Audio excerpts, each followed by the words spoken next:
Salut tout le monde et bienvenue pour une nouvelle recette. Aujourd'hui, je vais vous présenter une recette qui m'a particulièrement donné un petit peu de fil à retordre. C'est une des recettes que j'ai dû recommencer le plus de fois avant de vous la proposer. Il y a une méthode de cuisson qu'il faut absolument respecter pour avoir le bon résultat. Ça va être des pommes duchesse. Et ben on voit ça ensemble. Alors pour ces pommes duchesse, il vous faut ces ingrédients.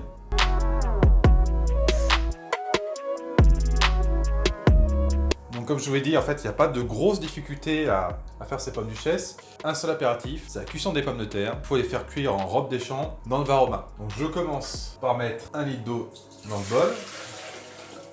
J'ajoute du sel.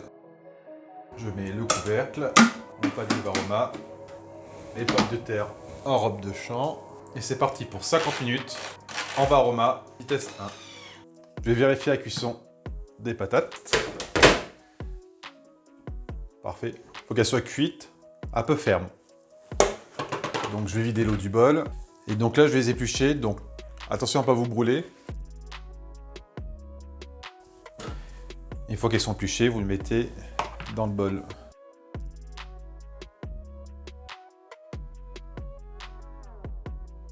J'ajoute maintenant le reste de mes ingrédients. Donc le beurre, les jaunes d'œufs, de la muscade, du poivre et du sel. Et je mets 1 minute en mode pétrin. Je mets maintenant ma préparation dans une poche à douille. Donc vous allez voir, vous avez une texture vraiment compacte, hein, vraiment assez épaisse. Hein.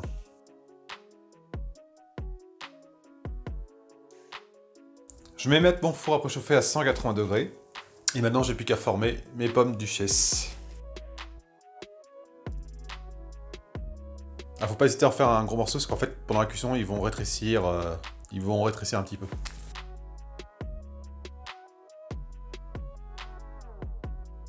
Il ne me reste plus qu'à les faire cuire entre 20 et 25 minutes au four.